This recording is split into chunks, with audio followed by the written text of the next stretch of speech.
Welcome to the Pitmaster Podcast. We're barbecue competition competitors that aim to share information, advice, tips, and tall tales about our favorite pastime. Head over to thepitmasterpodcast.com for all things Pitmasters, or follow us on your favorite social media platform. We won the Open in '98, and that was with 400 teams. One of the things is when people tell me, hey, I did your recipe, and my family thinks I'm amazing now. Right? Everything in barbecue is things we are arguing, and Jerry spring up is like, knock on her door, and I say, Sue, got some barbecue for you. And she say, thank you, Tuffy. And it just kept going and going and going, and then as time got further along, started winning and doing real well, and then I developed my own line of rubs and seasonings, and it snowballed from there. Damon had this ridiculous sense of being able to look at a rub and he can name it. I'll never forget, so he looks there and he goes, hey man, I see what you're doing over there. Why you got that sunburned docks in a Plowboy's bottle? And I was like, are you kidding me? Here are the hosts of the Pitmaster Podcast, Rusty Monson, head pitmaster of Salt City Barbecue, and the two-time grand champion pitmaster of Smoke Ain't No Joke Barbecue, the Anthony Luan.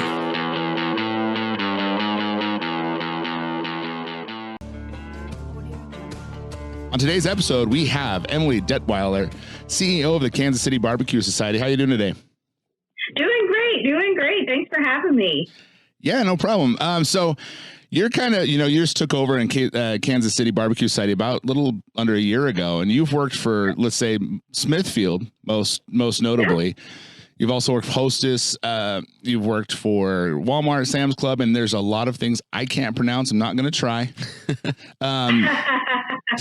So tell us how that came about. How did kind of give me your background in marketing and business, and then how you kind of the trail you came to get to become the CEO of the Kansas City Barbecue Society? Sure. So I have about 16 years of brand building and marketing experience, and I really started in the food business right out of college. I went to Drake University, which is in Des Moines, Iowa, and moved to Kansas City shortly thereafter with some of my girlfriends at the time, and just had a great time living here. Decided to get my MBA. So I went to the University of Missouri in Columbia, MIZ. Thank you, that's my son. And after that, I decided to come back to Kansas City and keep working. I started for American Dairy Brands, working on the Borden cheese, Plugra butter. I know everybody uses Kerrygold, but let me tell you should try Plugra if you haven't. It is unbelievable. So that was really fun. And then I went to work for Hostess for a little while. And then I started working on behalf of an organization called Damon Worldwide.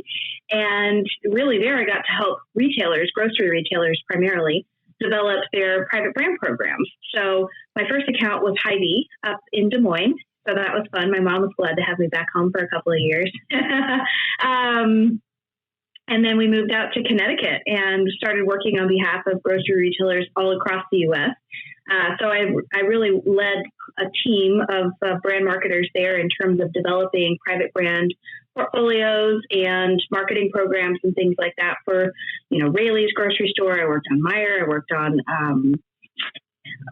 all of the different giant accounts on the Mid-Atlantic and Northeast. I worked on behalf of Winn-Dixie and Bilo in the Southeast, Brookshire down in Texas. So really, I had a strong footprint all over the country and just learned a tremendous amount about grocery retail from that side.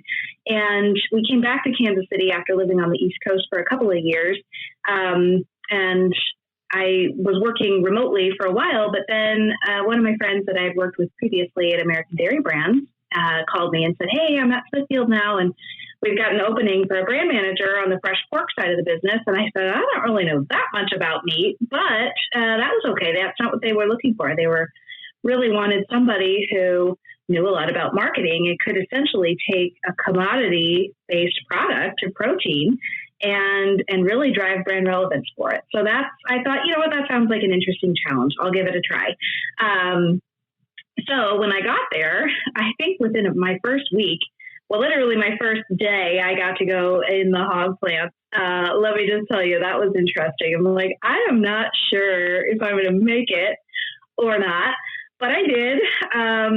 I did. Thank goodness I started in January, because I'm telling you, going into the production plant in August is not fun for a lot of reasons. But anyway, one of the very first things that I got to do there was take over a file that said barbecue. I'm like, what do I need to do? And Smithfield had a small partnership with KCBS in the past that really the food service team had tried to do a few things with. And, so I looked at that, but I said, I probably need to get to some barbecue competitions to understand what's going on.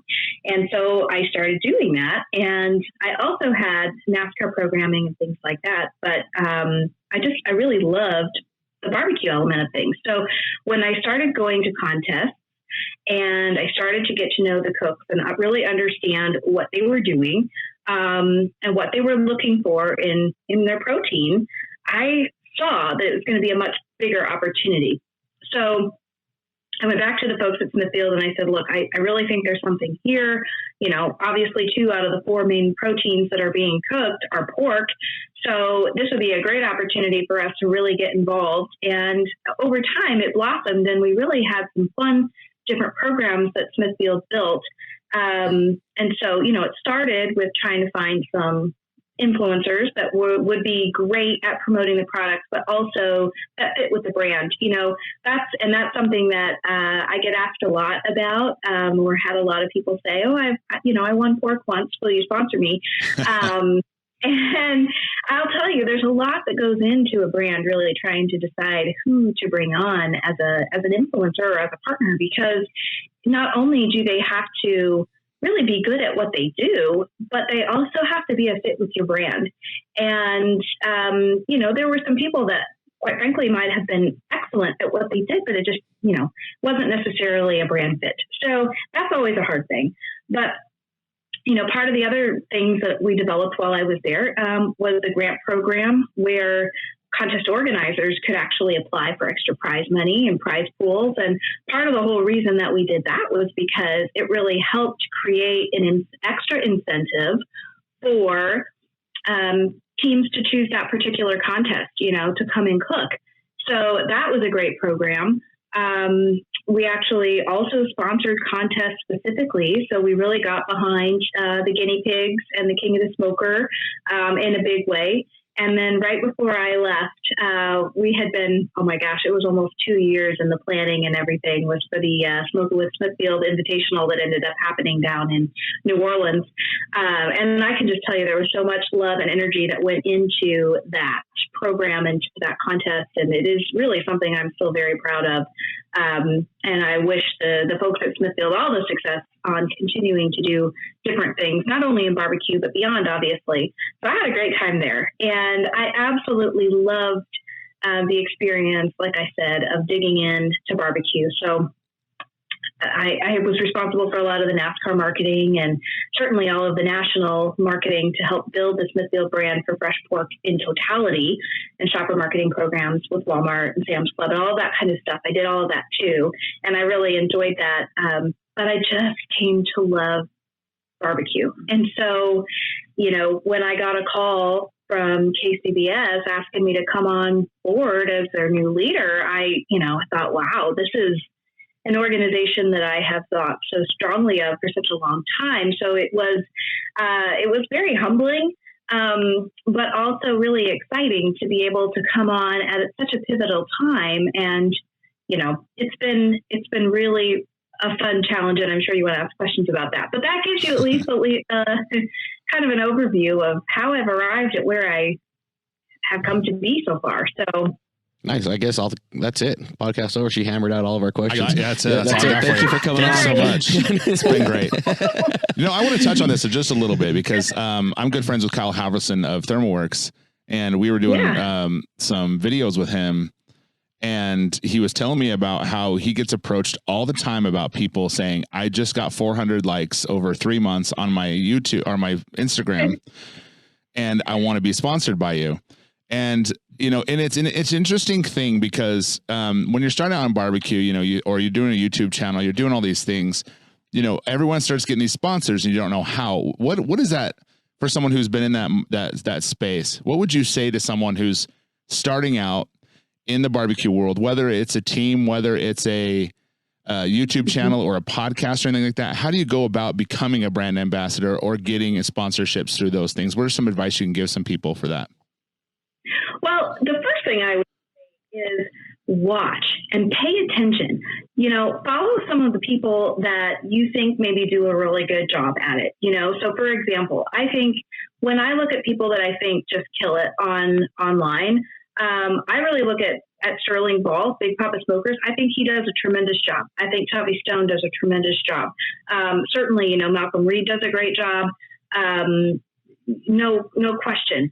So those are, I would say watch what some of those people do. See what they're doing. Barbecue League, they do a great job. So kind of take some cues from people and see what they're doing to really promote the idea of live fire cooking, outdoor cooking, barbecue, see how they're promoting themselves and their brand.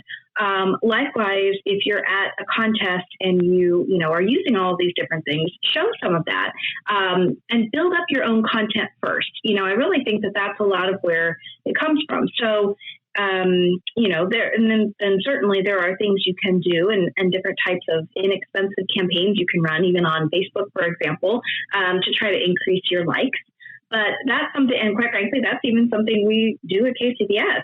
We're constantly trying to bring people in as followers to see your message, because when you are talking about brands specifically, that's what they're looking for. They want to make sure that you've got the reach. Now, I would also say, a lot of times it's so simple, but it's easy to forget, because in the moment, and this is a passion, it's a sport, people kind of forget sometimes that they need to use their manners and watch their language. And, if you're ever going to approach somebody and try to talk about why you deserve a sponsorship, you have to put some of your own personal politics and things like that, bad choice of words, all of that stuff, you got to put that aside. Because that's not what most brands, at least most of them, maybe if you're talking about an irreverent brand in a very small niche, but for the most part, you got to be clean. You got to be appropriate.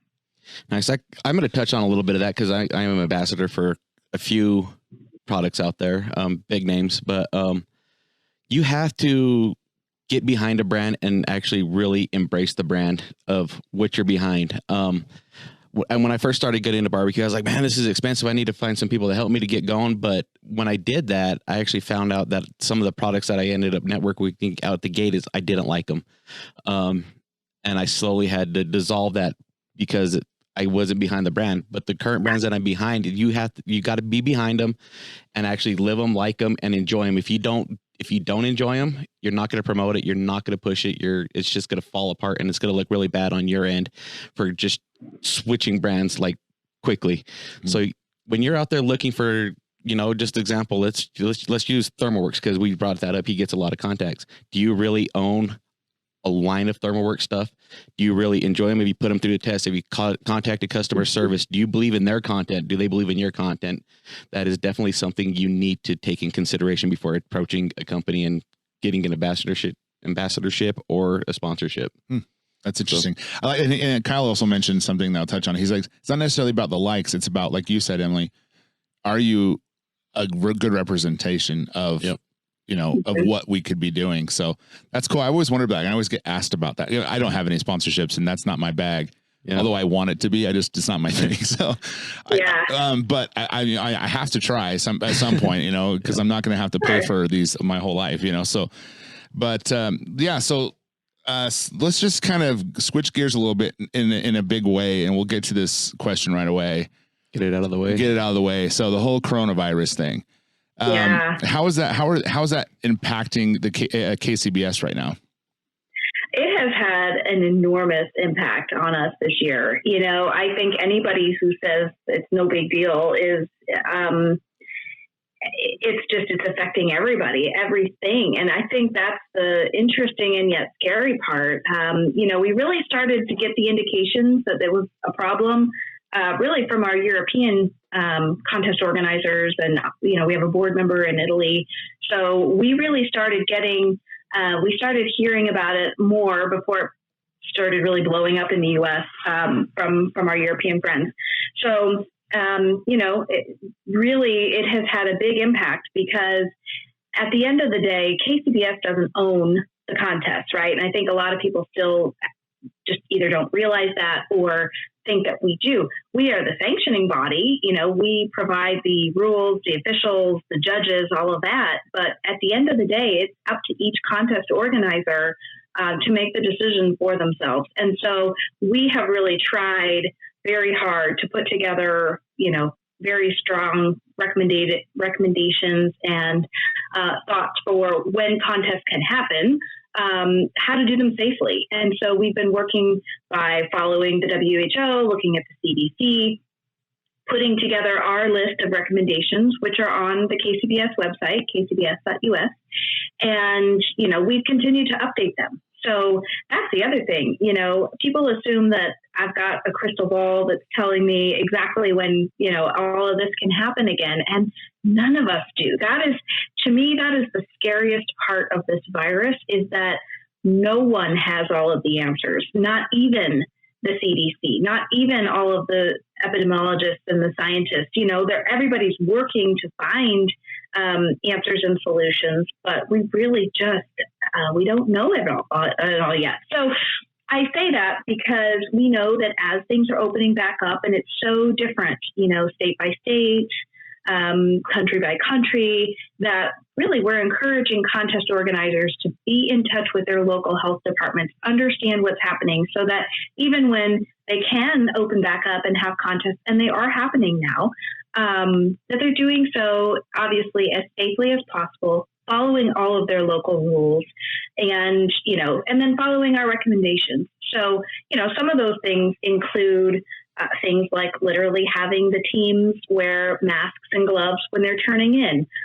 Likewise, in the judging area, we really want those judges and all of the volunteers to be wearing masks and gloves at times when it makes sense. If you're judging, obviously you can't have on the mask while you're eating the food, but at other times you can. And so, we've had a lot of conversations with KCBS contest reps.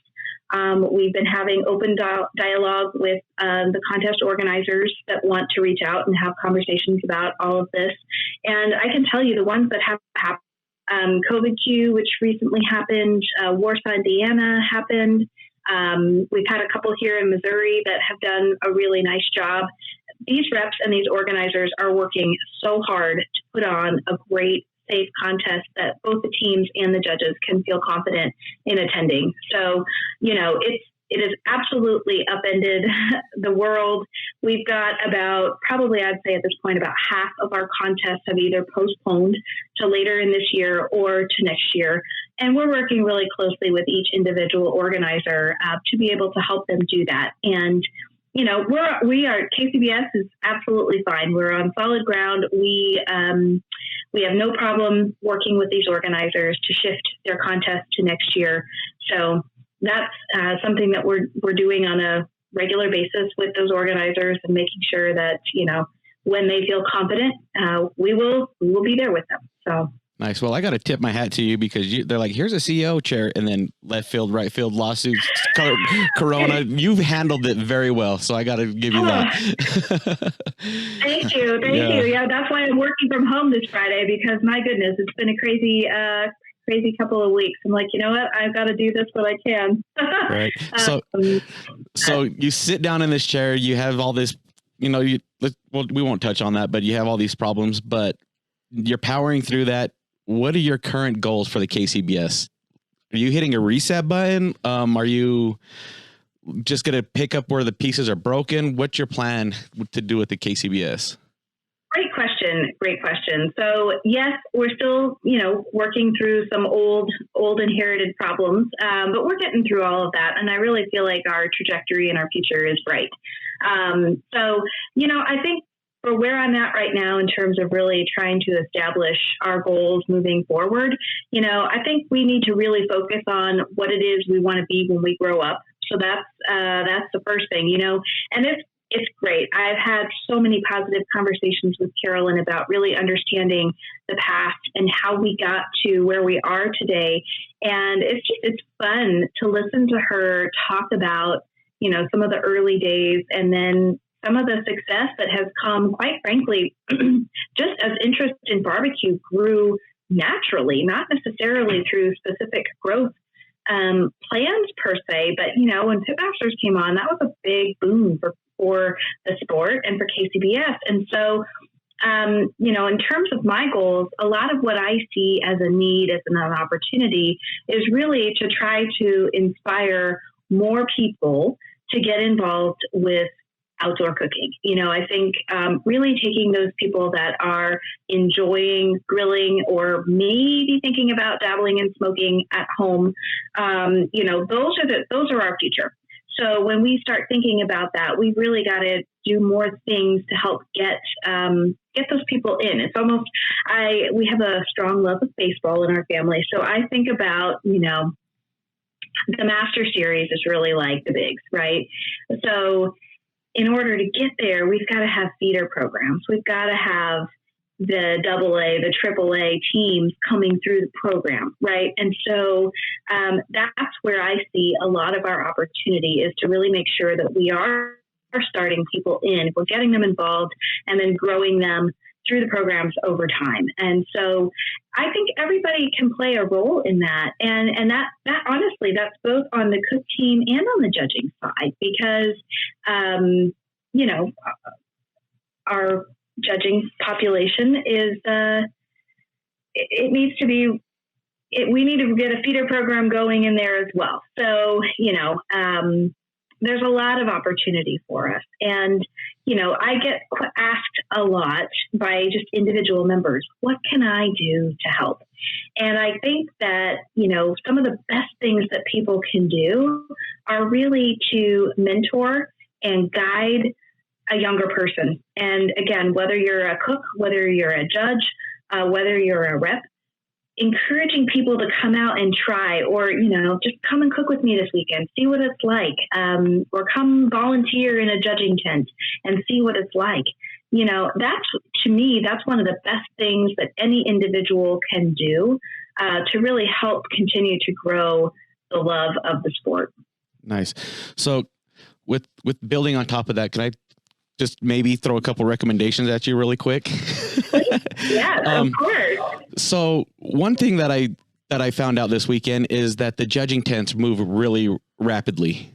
They're running extremely quick. They got meats coming through quick, judge quick, move on. That one of the judges I talked to, they commented, I don't have time to give a comment. It's too quick. I think anybody, if you score 7, 6, 5, you definitely need a comment card.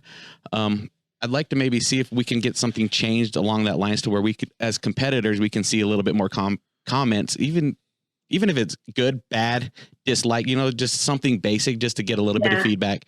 I'd really like to see some more comments if possible. And maybe we might need to slow down the judging tents a little bit to make that possible.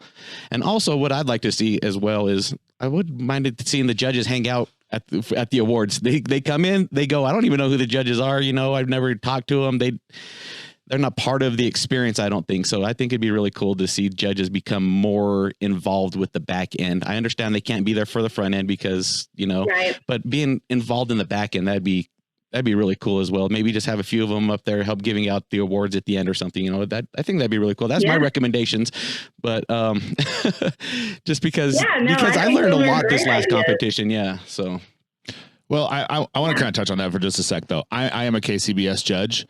And I learned very quickly to use your board. So you have a board, if you guys don't know, with all of your little pieces on there. So you have all 6 of your meats. You have little squares. Mm-hmm.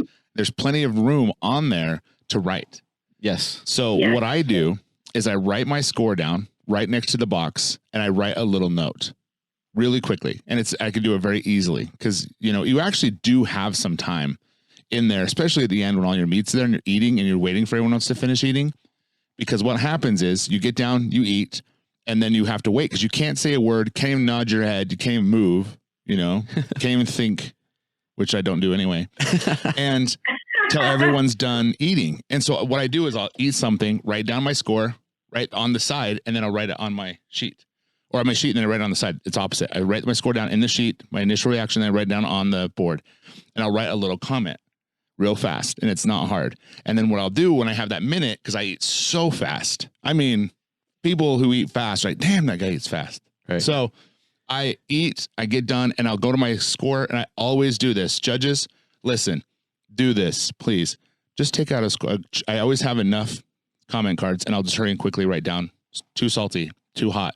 That's all you need. Yeah, that's what I'm saying. And I'd like to see more. How do you feel? Do you think, being a KCBS judge, do you feel like a 7 and below should get a comment card? Would that help? Would that help? Anything 7 below, I comment. Always. And I will comment on if it's amazing. I had chicken once that was the best I've ever had. Wrote best I've ever had. What about a 6? Should that be mandatory to write the? Yes. That's my suggestion. You have to pause us on a 6 and everyone has to do it.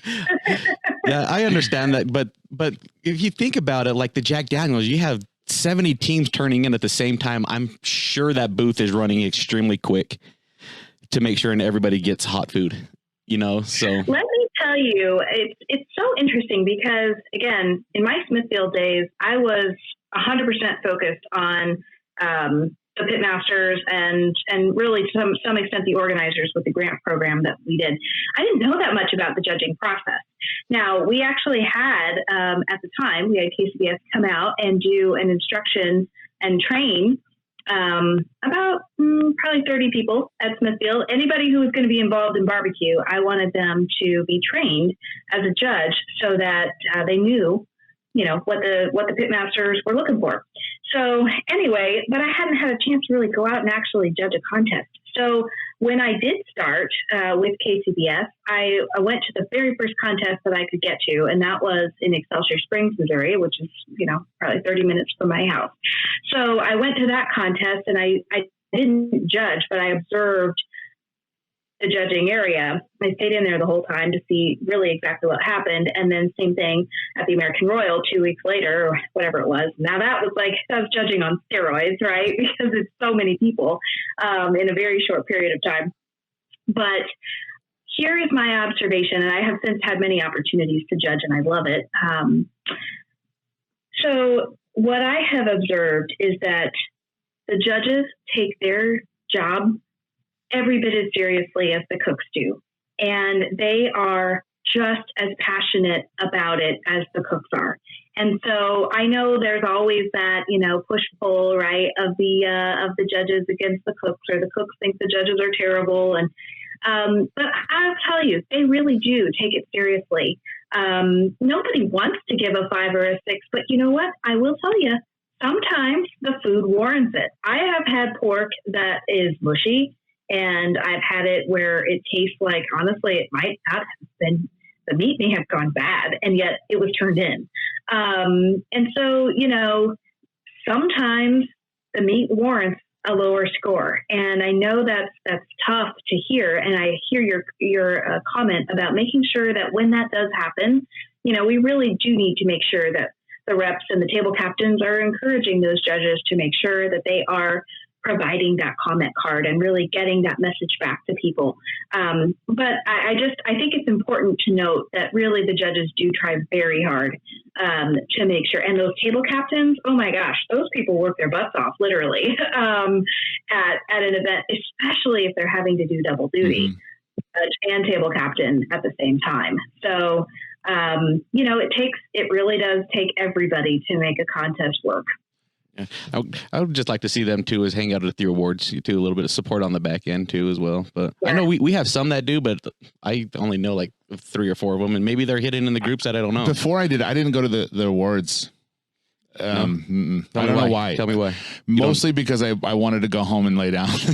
I know, right? I just wanted to go home and watch Friends like for 7 hours. You want to go lay down because you got a full belly, but you got to think us competitors, we show up at 9 a.m. Friday morning and we don't go home until 6 p.m. Saturday. Yeah. And to kind of talk about that though, as I've seen it from both sides, I hate to say this, but teams are complete divas, man. They like you. So what if you do? They can do what they want. It's just like, and I think when I get a bad score, I have to take it with a grain of salt, and you have to really listen. Yeah. But judges, man, you think that it's a perfect system. You want to believe that it's a perfect system, you know, and you want to believe that you all, I've never got under a 9 in my whole life, so I don't know, but that's a lie. That's a lie. However, but you know, you got to judge. Sometimes you look at your box and you got a 7 and 9, and it's just how it is. People are fallible, and that's just how it's always gonna be. That's why it's so much fun. Yeah. Like the debate in baseball, they're like, should it be the umpire's decision or should they go to a review?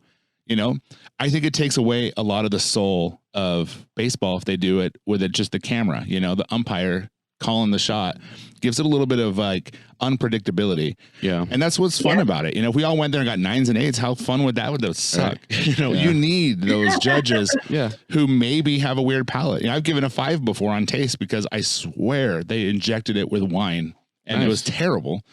And I put it on there. Nice. So did you commented on that though, right? I did, of course. Perfect. I always do. That's I always give comments. Well, we need Rusty. We need 37 Rusties in the booth, and we'll be good. No way. But anyway, what I'm trying to say is I think teams need to lighten up on the judges. I hear it all the time as a competitor now, and I think people give them a hard time. And the judges, like she said, they really try, man. They're really, and they're not in there just going, hey, I'm going to have some barbecue. I mean, they sit and talk, and the conversations are very serious. Right. And they're more introspection. Like, oh, what'd you guys give? Oh, I gave this. Oh, you know, I agree. Or why do you agree with that? And the conversations at the table aren't just, oh, that was great. No, they're very introspective. They want to learn from each other. They really, really try hard. Right. And there might be one or two out there that, you know, aren't that way, but that's 1% of the 99. So I just wanted to point that out. I've seen both. I've never had a problem with the judge. I should say this last competition, I had one judge that I had a problem with. But other than that, I usually just take it with, like you said, with a grain of salt and move on. But it is what it is. It's a very subjective sport. That's one thing. You could literally, these back-to-back comps that we've seen, you can score last on ribs, but the next day you can hit first. It just all depends on the table you land on and the pallets you hit. So that's a thing when you get into competitive barbecue. Get mad for about 8 seconds and then move on. There's nothing you can do to change that score. Mm-hmm. But comment cards would help the cooks become a better cook. Yes. So great. 100%. Let's move on from that. Okay. we can go for days with that. What I really, really like is when I popped onto KCBS one day, you have backyard standings. And that just filled my heart with joy because I am now a huge proponent of backyard competitions and growing the sport. And I'm not necessarily saying go back to 0 and start again, but I think that you said building up those reserves and backyard comps is where it's at, you know? Yeah. That's where you get people in at a low cost. That's where you get people in at a low financial whatever I'm trying to say, but you know what I'm saying? And it gives them into the sport and it gives them that like oomph to get into pro events. And that's how you're going to grow it. So what are you guys doing for backyard teams and competitions for the future and now even? Yeah. Well, so one of the biggest things we did was for this year, we created our backyard team of the year program. So I was really excited about that. That's something that as soon as I came in, you know, we were quickly working as a board to get that approved, but make sure we did it in a smart way, you know. And so the thing that, and I know there's been a lot of work in the past. Some of the past boards had really worked on it and, you know, for one reason or another, it just hadn't gone through. So I had a chance to talk to some people that had spent a lot of time working on it in the past and really helped learn from their, I appreciate it. But one of the things that makes it a little tricky is that not every backyard contest is consistent. So the two things that are consistent are ribs and chicken. So, but some backyard contests might throw in pork, but it might be like as pork loin, or they might throw in something else. They're probably not going to add on full brisket, obviously. But so when we launched our backyard team of the year program, we decided to launch it as categories only because, you know, some contests might have pork that's adding into the overall contest score for the grand champion and some might not. So in order to truly be fair and equitable, we really could only do that for individually, you know, the chicken category and the ribs category. So we've got that going. So that's been really good. We've had a lot of positive response from backyard teams with that. We also this year added backyard into the KCBS World Invitational.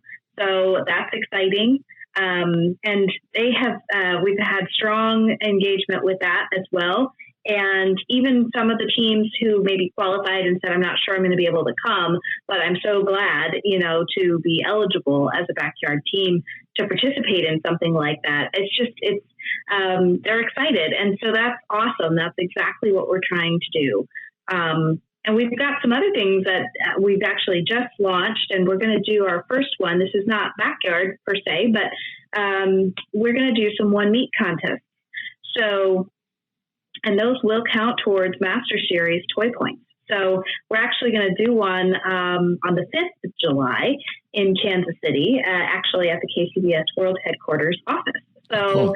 I'm pretty excited for that. Yeah, we're calling it the Front Porch Rib Contest. So anyway, yeah, we're going to have a rib cook-off, and those are, all other rules are the same. So it's Master Toy Points eligible. And that's definitely something when you talk about goals and what we want to continue to do, we're going to be pushing those pretty hard, starting at the end of this year and really into next year, because, if an organizer is trying to find something to do perhaps on the day prior to the main event, they could add on, a chicken contest, or they could add on a ribs contest. And again, with all the rules being the same, those count towards toy points now for Master Series. And That's cool. So, if I'm a cook team and I'm trying to decide if I'm in the chase, that might be a help factor in picking what contest I go to. So, we're really working hard on that. And actually, we're going to have an organizers roundtable. I think it's on the docket for next week or the week after. But we're going to be really talking about that program in a big way with them too, so that they're aware, and hopefully we get a couple under our belt right away. Nice. I'd like to see what KCBS do one-day competitions.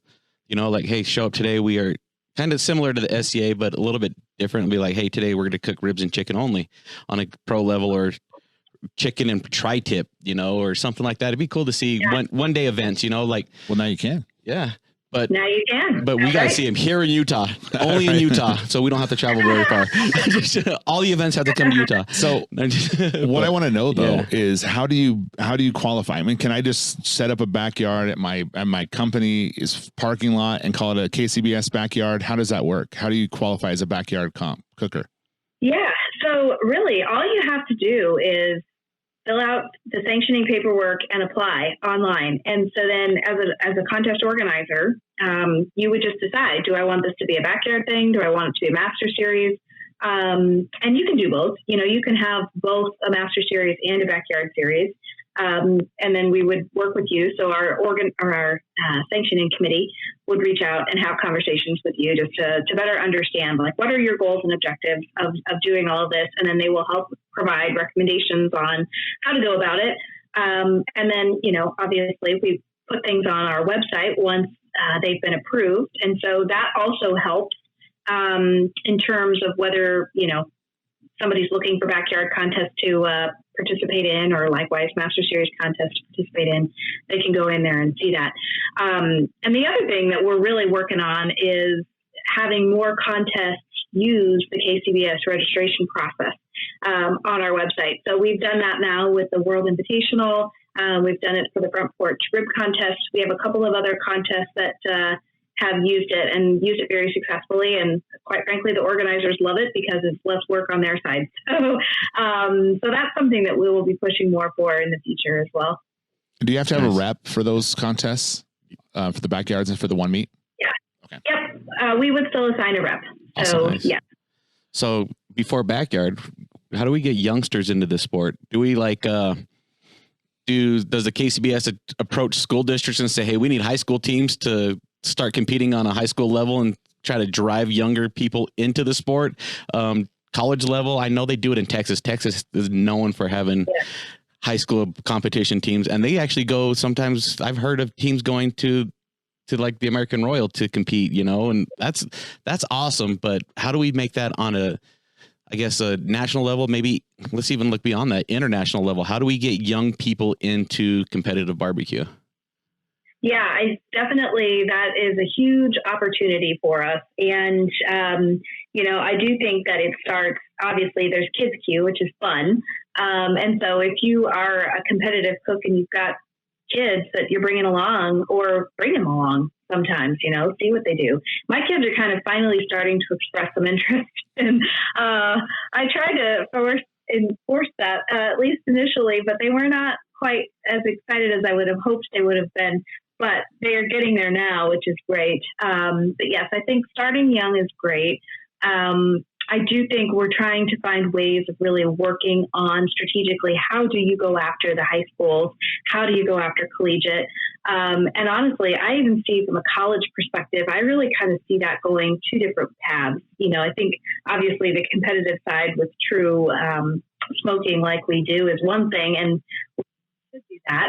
I also see opportunities to try to do intramural grilling and things like that, because so many people, whether it's fraternities, sororities, just guys hanging out, they like to tailgate at football games and other things, collegiate wise. So why not do that more specifically? I mean, I played on a lot of different intramural sports things in college. It would have been fun to have an intramural tailgating league, So I think things like that are great ways to just get people more comfortable with live fire cooking. So anything like that we can continue to do is going to be a good thing. And so that's definitely something that I also am working toward. And it's just finding enough people that want to help, really put together the strategy and form committees to do the outreach. Because that's the part that it's very interesting, sometimes challenging, but at a university, especially a big one, trying to figure out which departments to get involved. If you're talking about somebody like Texas A&M or Mizzou, they have great, there's a lot of different, there's the agricultural school, there's culinary programs, the business programs could be helpful in ways. So, there's a lot of people that get involved and a lot of opportunity, but also sometimes it just runs slowly, Yeah. How cool would that be, though? Seriously, if we network with the NCAA, Alabama versus LSU, they literally, the barbecue team travels with the football team. So whoever they compete, those schools compete in the barbecue contest out where everybody's tailgating. You know what I mean? That'd be so awesome. If you have the football team, you just travel with the football team and compete against the other schools. That'd be cool. That would be cool. Utah would win all of them. That wouldn't be fair. But yeah, that's all right. I think that'd be amazing. During halftime, let's go out and see what's going on with this serious competition out back with these guys. That'd be awesome. That'd be interesting. Yeah. There you go. That would be. So there you go, Emily. Go talk to the NCAA. Yes, indeed.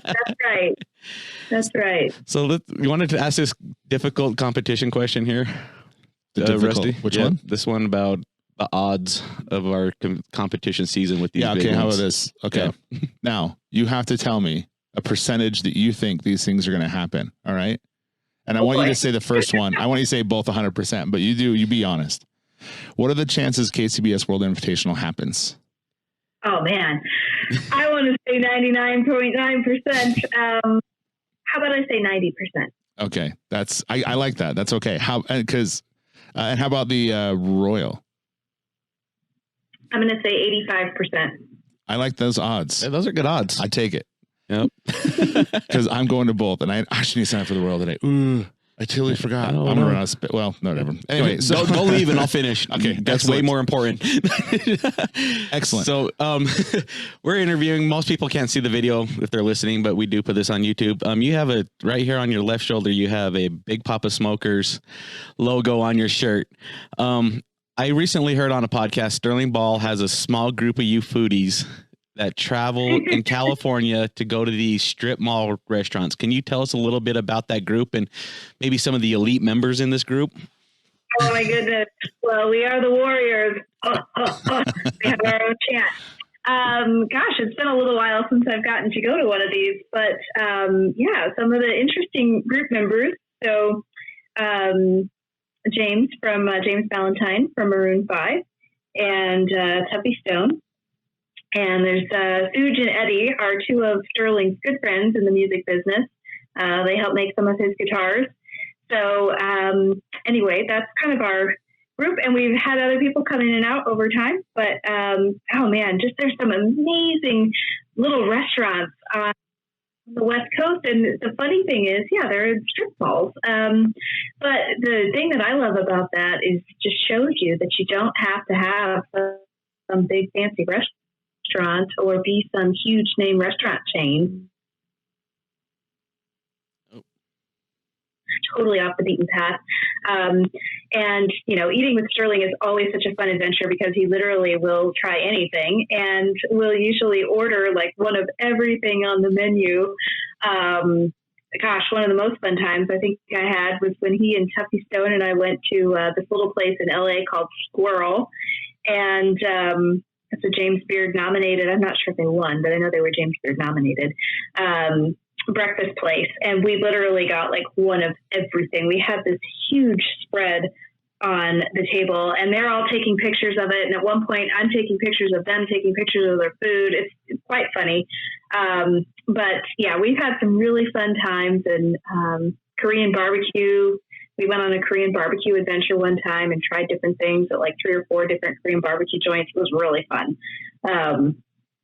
Those are good days for stretchy pants. Rusty, we need to contact Sterling again and say, yo, we need in on this group. We can do the chat. We can be part of that. Yeah, I can do that. Yeah. That's the beauty of it is anybody can start their own little group like that.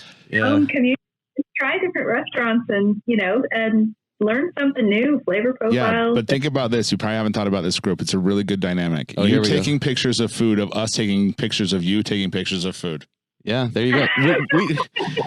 We good one. We should start that. We should hook up with some of the barbecue people and do that. But yeah, we can go to all 3 barbecue restaurants in Utah. It'd be great. Yeah. So Emily, I want to thank you for coming on the show, spending some time. We could literally talk to you for hours. Maybe we have to have you back in a little while. We can talk. We can get on a solid just one topic and run for 3 hours on one topic. We know we can do that. But before we go, Rusty has some questions he's going to throw at you, and it's a lightning round. You have to shoot off fast as you can, and you get fast. So I don't want you thinking about this. Yeah. So, Rusty, you ready to do it? Emily, you ready? I want to channel ready. my inner Greg Grempy here, but I don't have any sound effects. So, yeah. All right. Are you ready? Ribs or brisket? I'm ready. Ooh, ribs. Jack or Royal? Royal. High fives or low fives? High five. Beach house or cabin? Beach house. Texting or talking? Texting. Have you ever worn socks with sandals? No. Godfather or Star Wars? Star Wars. Okay. Name a word that starts with the letter Q. Queen. There you go. Have you ever stolen anything? When I was a kid, probably. Do you snore? No. Say something cool. I'm cool. If you could travel back in time, what period would you go to? Ooh. Lightning round. Oh, sorry. Elizabethan. Do you know the definition of triskaidekaphobia? No. Do you currently own a stuffed animal? Yes. Do you ask permission? Oh, nice. Do you ask permission or beg forgiveness? Beg forgiveness. Would you eat a day-old taquito from 7-Eleven? Ooh. Maybe if it was refrigerated. Now, last question. Better host, Anthony or Rusty? Anthony. Oh! Yeah. Oh man, Greg Rippy chose me too. Rusty, it's true. I'm going to accept it. I'm going to take. You know what? I'm going to take a cry walk after this around the block, and I'm just going to go out to the desert for 30 days, and I'm going to come back accepting of this. I also have to say, it's so fantastic. I also feel like I need to explain my answer on the Royal. So, you know, I live in Kansas City. Yep, right. Where the Royal is. I've been going to the Royal for a long time. I love the Jack as well. It's like having to choose between my 2 children to say which one's my favorite, which I will never go on record as doing. But the Royal it's very special. And I can tell you, I'm in weekly conversations with them now. You know, everybody is really pulling for the Royal to come through. They're pulling for it. We're pulling for it. And we're working very hard on what that could look like to make sure that everybody is kept safe and social distancing can still happen. So it is, you talk about how much time and planning goes into something. I mean, we're literally talking about how many thousands of forks we need and how many thousands of gloves we might need and masks and all of that kind of stuff to make sure that the judging could happen safely. But it's just on a different scale because it literally is the world's largest barbecue. So, but that said, I love the Jack as well. And I'm obviously very sad at this week's news. Totally understand it. They'll be back next year and we're going to continue to work very closely with them to make it happen. It is such a fantastic event. But they're owned by Brown-Forman. They're in it's just a different situation right now in Tennessee than it is even in Kansas. So, everybody's doing what they have to do to be safe. And that's the thing. I want everybody to make sure that they know how hard all these organizers are working, certainly KCBS, the reps, the judges, et cetera, so that when things can go, we're doing it in as safe as a manner as possible. You should get some baby wipes with the flap lids and make out a mask for the judges. They can flap and eat and put it down. That'd be awesome. Yeah. What? And actually, those plastic PPE shields, they have them where you can flip them up and down. There you go.